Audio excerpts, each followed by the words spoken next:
So then what is an enemy? Is there such a thing as an absolute timeless enemy?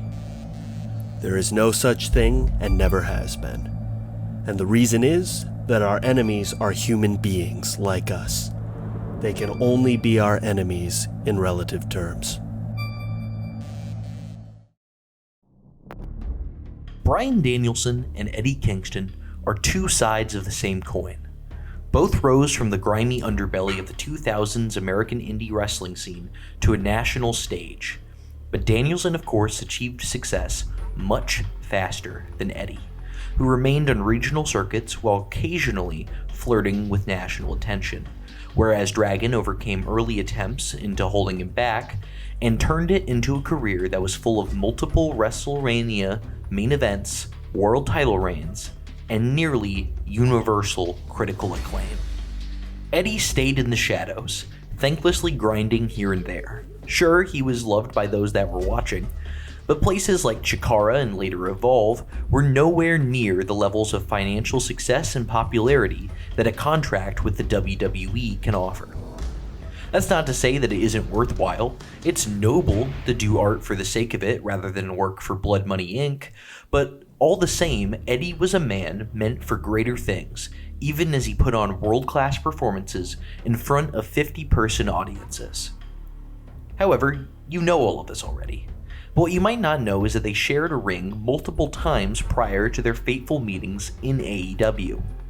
Technically, both men are combatants in the famous ROH Cage of Death match that was part of the ROH vs. CZW rivalry. But Eddie actually enters much later than Dragon, who exits the match before the Mad King would get a chance to beat the shit out of the best damn wrestler on the planet. They later interacted in trios action in Chikara, as well as a singles match in the amazingly named Chikara event titled, and I quote, "Chikara, we must eat Michigan's brain." Friend of the channel and fellow wrestling sicko, Joseph Monticello has written a review of this match, which I'll link below, and I won't really cover it other than to say it's good, but not great, and most importantly, Dragon wins. That motherfucker Claudio is actually involved in the finish, as the Swiss shithead, I'm joking, please don't hurt me, Mr. Castagnoli, I'm sure your coffee is very good, distracts Eddie long enough for Dragon to beat him. And in that moment, both the seeds of the Blackpool Combat Club, as well as two of Eddie's #1 ops, were planted. This was during Danielson's short return to the Indies after he was briefly fired by the WWE for being too awesome, so this motherfucker had the audacity to come over to Eddie's stomping ground, beat him, and waltz right back into the Fed. Mr. Kingston will remember this, and the beef would sizzle on a slow burn in the next decade, until both men were in the same company at the same time. 2021 AEW was a magical era where dreams came true and the impossible happened, and both men entered the AEW Title Eliminator Tournament for a title shot at Winter is Coming 2021, meeting in the semifinals. Eddie had entered the company the year prior, had feuded with, and then gone on a great tag run with Jon Moxley, and now was attempting to work his way back into the world title scene. Standing in his way was the legendary warrior, known as simply the greatest of all time by those who know ball, but nonetheless a man who had simply walked into the company and was immediately granted a match versus the world champ, albeit a non-title bout versus Kenny Omega at the inaugural Grand Slam. And this is a man who is now threatening Eddie's perilous climb to the top. What happened next was given away for free on a random episode of Rampage, and would echo throughout the rest of their runs in the company up until today. On October 7th, a dream match some people didn't even know they wanted, and a lot of people didn't know already happened, went down, and the battle over who was truly the greatest in AEW began. The Mad King danced with the Dragon, and everywhere they stepped, violence was the order of the day.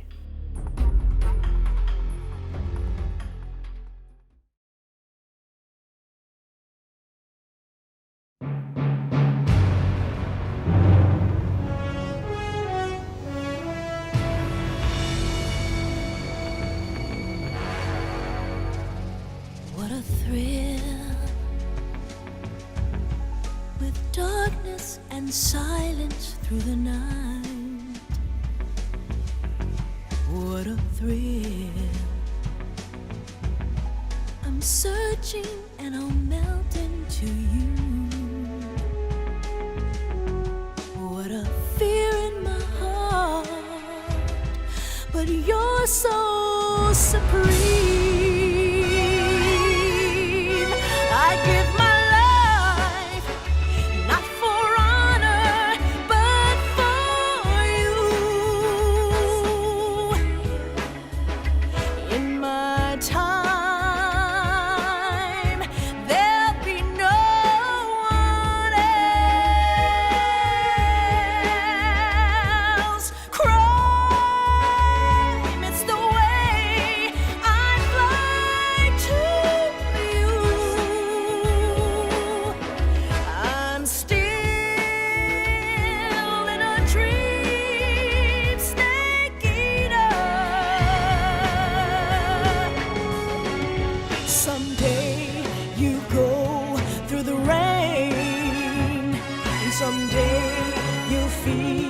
on a tree frog. It's ordeal, the trial to survive. For the day we see new light, I give my life, not for honor, but for you. In my time,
The duo of entrances immediately sets the tone for the match to come, as Bryan Danielson enters confidently as always, and Eddie in a seemingly manic state.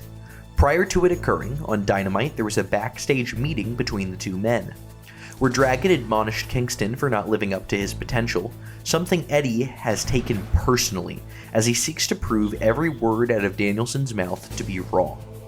This plants the seeds for the overall story, as Eddie battles both his inner demons and his past, seeking to answer the question of whether he deserved more in his life, and if he has what it'll take in order to grab a hold of what he wants.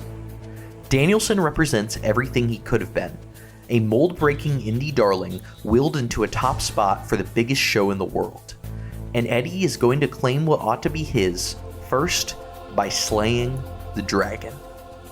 Although in hindsight, and even within the match as it happened, the result was almost a foregone conclusion, but Eddie had actually won 12 of his last 13 matches, as a helpful little graphic reminds us during his walk to the ring. The only loss in that stretch was to the all-powerful 2021 Miro, God's favorite champion, who was told to, and I quote, "redeem D's nuts" by the brawler from Yonkers. And that's hardly that much of a mark on his resume. The match begins in classic Dragon limb work fashion, as he attacks the left arm of Eddie and also snipes at his left leg in occasional opportunistic shots. Kingston tries to head this off with swift and brutish violence, raining overhand chops onto Danielson's chest that turns it into looking like raw steak. I've always kinda thought it was cheating for guys like Danielson or Sheamus, because they're so pale that their chests turn into ground beef really quickly, but nonetheless, the impact is felt. What's really fascinating, however, as the match develops, is that instead of returning to his usual brawling ways, Eddie opts to try and keep this as a skill-based wrestling match. doing that faux boxing open-handed thing that so many wrestlers love to do when they're pretending to be fighters, or more specifically emulating 90s shoot style where closed-handed attacks were banned. Much like Fujiwara in my previous video on Fujiwara vs. Tiger Mask, Dragon adopts a pseudo Philly shell thing, we'll call it that, as a red herring, and then targets the leg of Eddie once again, developing a second front of limb targeting in addition to the arm. Leg failing as more kicks come in, Eddie retreats to the corner, and Dragon shoots a very bad double leg takedown before a rope break. It's then ironically Dragon who initiates brawling, which really develops the concept of both men trying to outdo the other in their respective style.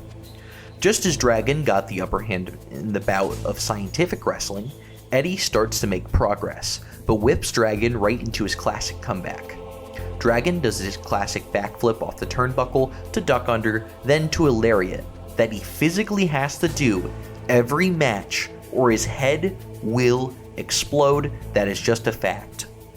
After a brief recovery, Eddie locks up again, and Dragon attempts another shitty takedown, to which Eddie pulls the classic sprawl and brawl defense. They initiate a very Muay Thai influenced striking battle, and even throw teeps aka front push kicks, which I love as a nerdy little detail. Eddie has confirmed that he's done Muay Thai on and off for 6 years, so I appreciate wearing that influence on his sleeve. Dragon gets control, alternating between limb work and strikes, but Eddie breaks this flow quite literally, getting a running strike and then making this into an ugly fight. From this point, both men largely drop the pretense of this being anything other than a gross visceral struggle, and giving a play-by-play won't really do it justice. Later on, after a near countout, in a spot that's perhaps a callback to Bryan's Morishima matches, video link on the channel, Eddie hits a backdrop driver for 2, which is a great near fall. A weird Dragon sleeper-esque thing from Kingston is broken up by the ropes, and Eddie pays for the superplex attempt with a crash down to earth, which creates a double down that Bryan recovers from first. After winning the striking exchange, Danielson sets Kingston up for the coup de grace via running knee, but the Mad King collapses in a delicious crumble cell, finally shedding his brick wall facade and wearing the damage that he sustained openly. Danielson stares him down with either contempt or disappointment, then dives on King, raining brutal forearms. Trying to finish the pit bull that is Kingston while he's vulnerable, Danielson goes for a Fujiwara armbar, very cheekily switching immediately to the other arm as Kingston counters. A DDT by King brings it nearly back to even, and both nearing their breaking points, they rise and initiate a final striking exchange, leathering each other and staying honest to who they are deep down. They collapse, and Kingston stays more composed, but in his rush to jump up on top of Danielson and finish him, he gets caught in a tight triangle choke. Danielson begins raining elbows while it's already locked in Paul Craig style, and despite knowing he's lost, Kingston defiantly Stockton salutes Danielson before passing out. This match isn't perfect, it very much feels like the skeleton of something more epic confined to a TV match, but what a magnificent TV match that this is. Importantly for the sprawling story that's about to unfold, they establish the Warriors and their criticisms of each other. Kingston is his own biggest enemy, and Danielson is a sanctimonious prick. They both might be right, they both might be wrong, but they're two men of considerable skill determined to lock horns, which means no matter what, they're going to cause mayhem when they interact. And somewhat, unfortunately for both of them, their next meeting would force them to be allies rather than enemies.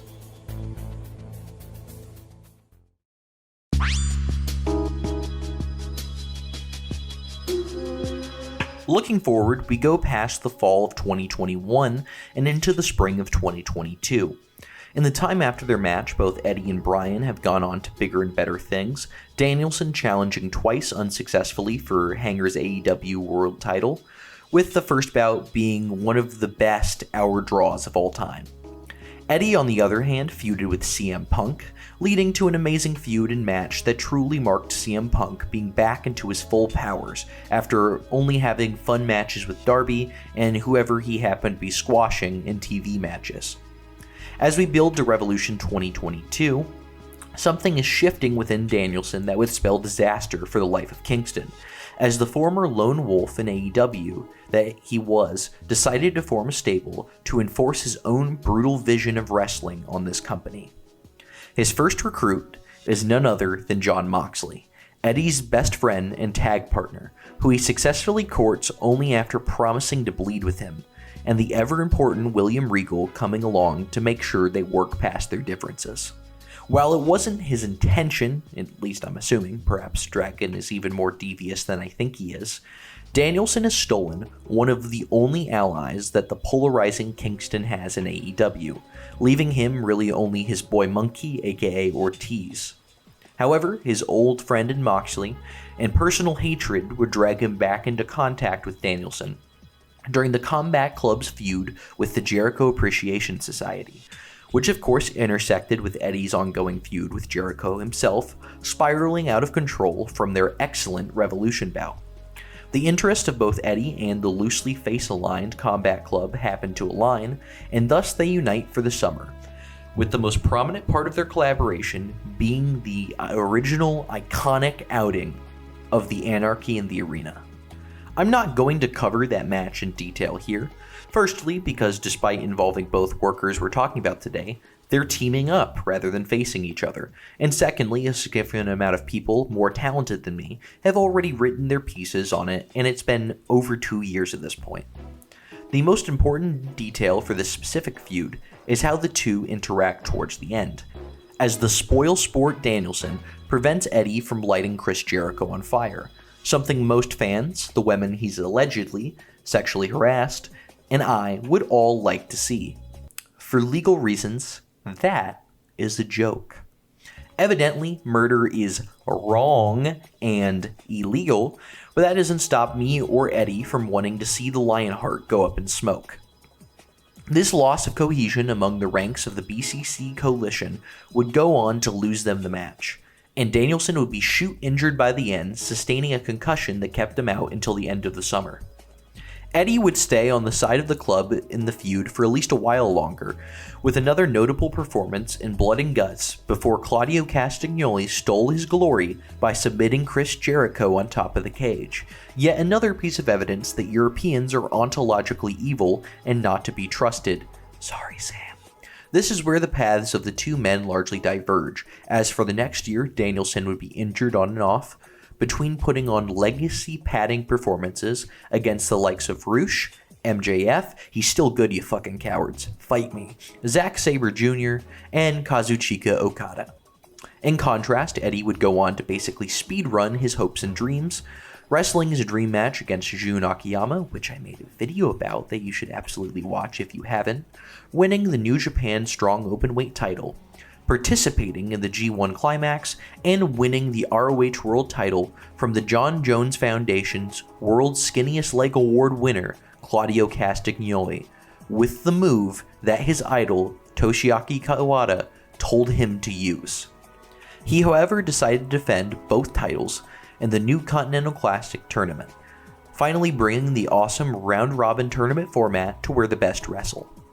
Lose the tournament, and he fumbles years of hard work that brought him to this career high point. But winning? That gives him the new Continental title as well, making him a Triple Crown champion just like his idols. Who else is in this tournament, though? Let's look.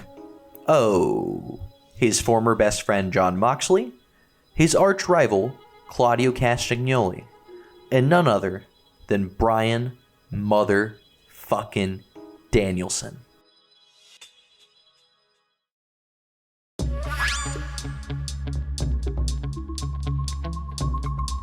Despite overcoming his demons and seemingly throwing away his tendency to choke in big moments by winning the ROH World title, Eddie took a sound beating to the ego with an upset loss to the living metal poster Brody King in his first match in the Blue League group stage of the tournament.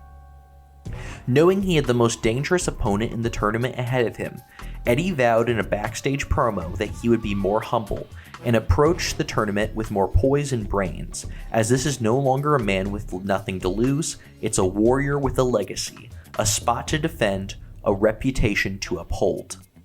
Danielson, in contrast, is playing with house money to an extent, sporting an eye patch to cover a broken orbital bone, and coming off a year where he faced injuries like the broken arm from the Forbidden Door main event against Okada.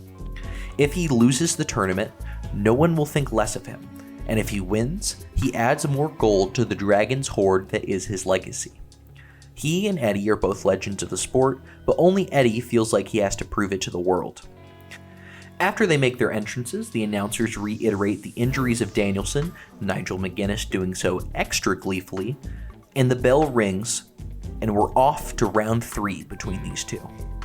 We begin incredibly reminiscent of their previous AEW encounter, with a twist as they start trading some of the most articulate, and dare I use that dirty word, realistic, striking-based offense. Whereas the leg kicks melted the leg of King in their previous encounter, he begins checking the leg kicks to an immediate noticeable impact.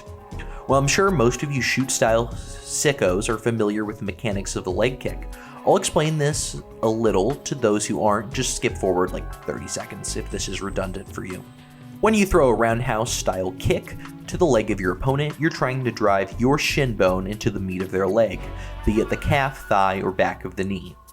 If you kick them with your foot, or your shin makes contact with their shin, it hurts like shit, go ahead and tell them, Sam.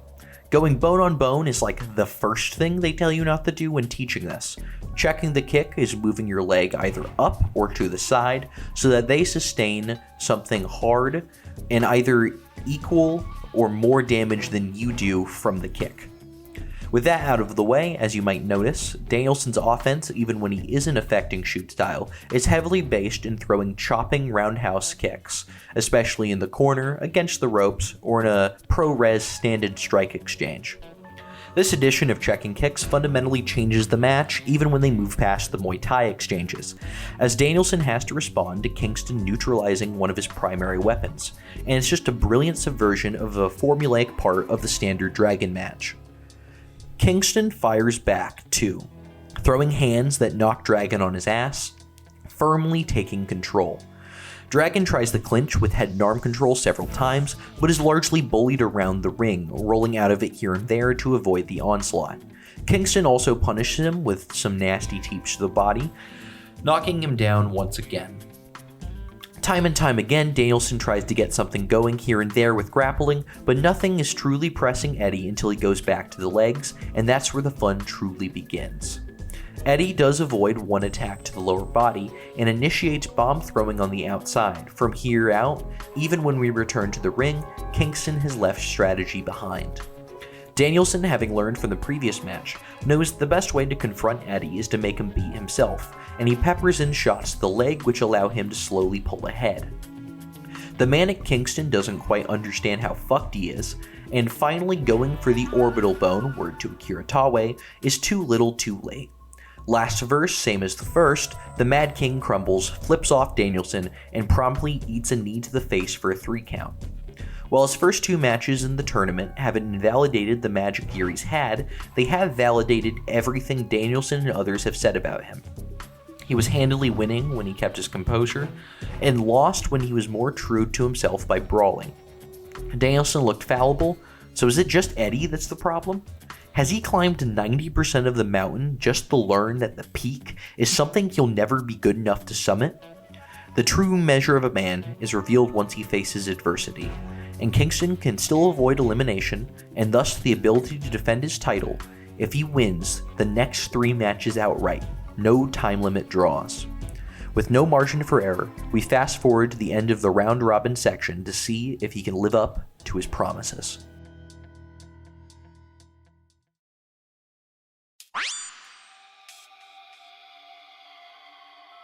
Weeks later, and against all odds, Kingston ran the table to eke his way to the semifinals, dispatching Andrade, Daniel Garcia, and even the ever-troubling Claudio Castagnoli, putting him away with only a little over a minute to spare before a draw that would spell the end of his chance to defend his titles in the tournament. And who else could possibly be his opponent in the semifinals other than the American Dragon? Funny how these things happen. The entrances to this match feel way more abrupt than the other ones. This is the 4th time they faced each other in singles action, the 3rd time in AEW, and the 2nd time in a matter of weeks. So any fun novelty of a quote-unquote dream match between two all-time greats subsided a long time ago. The first match in AEW felt like it was for the fans, the second one felt like it was for Danielson, but this one? This is for Eddie. Reiterating the urgency of this match, there's no real preamble, and the two adopt their striking stances immediately. Remembering how Eddie got the better of him last time, Danielson cheekily rope-a-dopes when he gets cornered and then circles out to get space.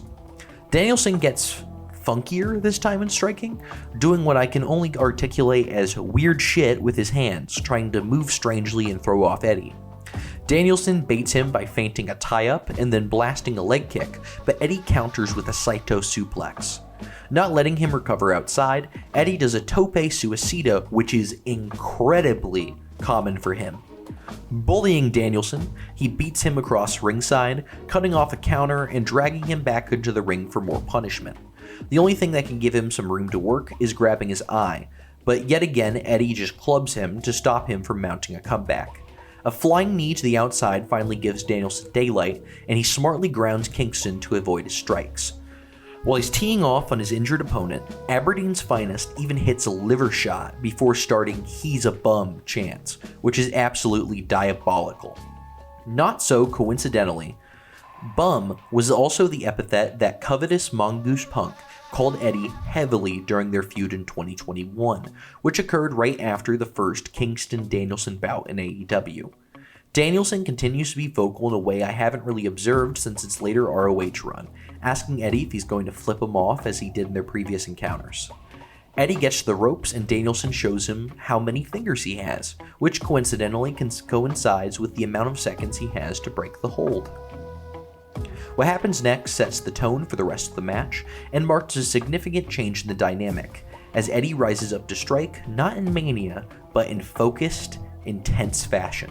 Danielson goads him into an exchange, but Eddie never attacks in a flurry, going for either his usual machine gun chops or throwing a big bomb like a back fist. He simply stands there, collecting himself after every blow absorbed, and fires back. With every blow landed or taken, it seems like Eddie is getting stronger, and this is dramatically confirmed when he drops Danielson after a chop to the body, which stuns both the crowd and the American Dragon. Dragon's pulled out all of his usual tricks against Eddie. His taunts haven't provoked any mistakes, and instead it's him that's compromised by his emotions rather than Eddie. In his mind, he's always been the better wrestler, so how the fuck could Eddie possibly hope to beat him? And yet, here he is, flat in his ass, speechless, as the formerly split crowd unanimously chooses the Mad King. Time and time again going forward, Eddie walks down his opponent, not rushing in and leaving himself vulnerable, but applying steady pressure that figuratively and literally corners the GOAT. Even once Danielson does manage to take it to the mat and get in control, he reinforces the idea that he's compromised, savoring each hold or strike instead of going in for the kill. When threatened, Eddie just calmly works towards the ropes. Kingston has proven that he has heart time and time again, nobody will dispute that, but this time, he's going to prove that he can fight with discipline, to keep his focus on winning rather than giving on to his 8 brain impulses. In the final stretch, as both men are showing battle damage, I see some battle wounds and some bruises. That's great. Eddie's brow area is particularly messed up, and he seems to crack, flipping off Danielson just as he did in the previous 2 bouts, each time signifying he was about to lose. But this is merely a trap, and Danielson reveals, once and for all, underestimating Eddie was wrong, as Eddie is quickly able to land an explosive folding powerbomb for the 3 count, the same move he once again promised Kawada that he beat Claudio with. Walking the King's Road, that phrase sounds familiar, but I can't think of where, and keeping his head on straight has won Eddie the match once again, and he's proven he could beat the greatest of all time in singles competition. However, his defense of the title hasn't been secured yet, and even as the shadow of Dragon no longer looms over him, his former best friend and stablemate of the Gnome Man, Jon Moxley, awaits him in the finals. It's time to remind everyone who the fuck he is.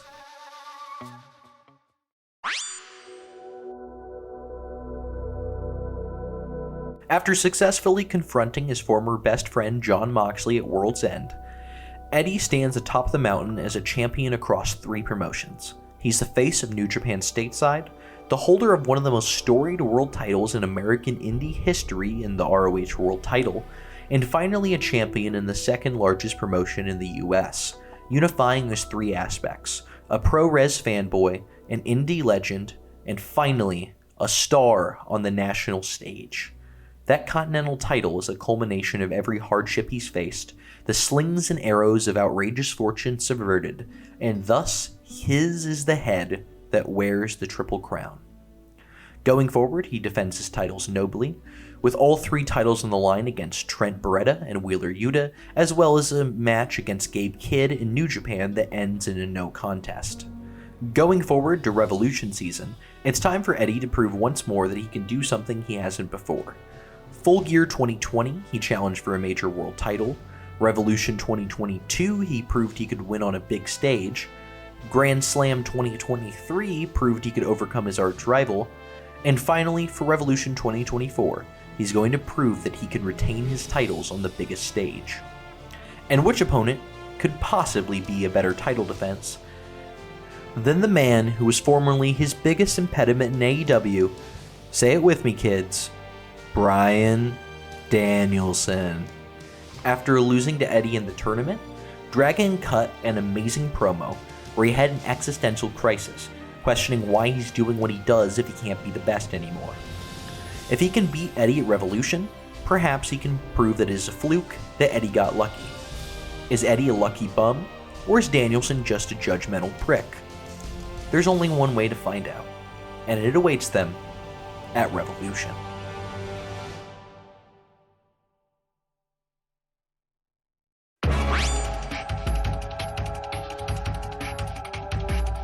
Right away, this match has much less tension than the previous installments because Eddie has already broken the seal on finally beating Danielson in singles competition. And furthermore, it's much more clear who's going to walk away with the title. There's basically zero way that Eddie is going to lose on his first pay-per-view defense of the Triple Crown title. But nonetheless, this match is good enough to make you suspend your disbelief and make you think that maybe, just maybe, punished Eddie will make a return to his choking ways.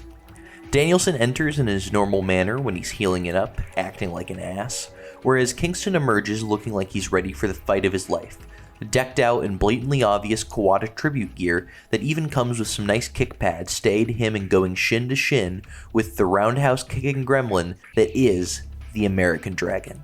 Far from the overconfident version of him that we saw in the Blue League, however, as the match begins, Dragon is more hesitant. This, however, proves to be misplaced anxiety to an extent, as in a twist of fate, Kingston fails to check a kick in the opening barrage and eats a strike straight to the knee, hobbling to the ropes to use them to escape in a non-dissimilar way that Danielson had in the previous match. One mistake does not define a champion, however, and Kingston checks subsequent attacks, forcing Danielson on the back foot and forcing him to resort to his grappling. Building on the nerdy shoot-style / MMA influences they had invoked in prior meetings, Kingston even plays guard after being knocked to the ground, not well, granted, craftily switching to throw shots to the chest to force his way back to the feet as soon as Dragon switches to grappling mode. Playing some more of the greatest hits of this series, we get another rare tope by Kingston, which definitely doesn't do anything positive for his already compromised knee. Back in the driver's seat, Danielson returns to the ring and reveals his true target, the arm of Kingston. Danielson knew that he could no longer target the legs of Kingston at will, and after putting in work to create the red herring, he can attack a point Kingston isn't prepared to defend. Kicks and submission work torture the champ until an exploder suplex absolutely rocks his foe, invoking Jun Akiyama, who Danielson had beat down weeks prior to send a message to his quarry. Eddie is now draped in the gear of Kawada, using the moves of Akiyama, and fighting with the souls of 10 men, no doubt carrying with him the fighting spirit of Misawa, Saruda, Giant Baba, and even Terry Funk from the skies above. Danielson keeps varying his weapons while focusing on the arm, but time and time again Kingston counters. His hammer and anvil elbows are met by King's elbows, his knee kicked out of, and his stomps eaten like they were nothing. More so than any other opponent in AEW, Kingston has figured Danielson out.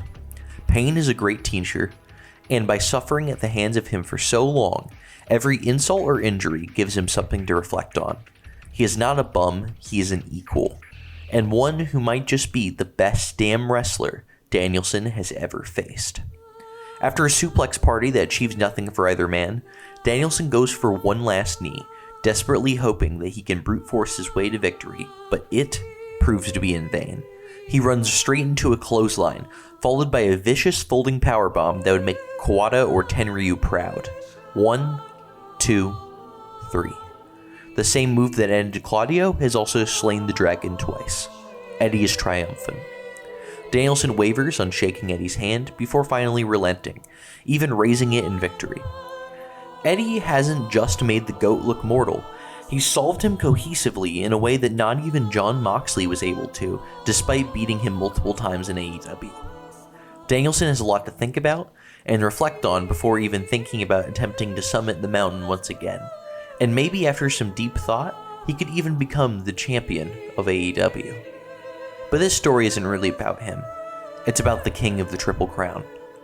No matter how long he holds these 3 belts, which would prove to be not long at all, he's alive, he's in this moment, and he's the best damn wrestler on the planet.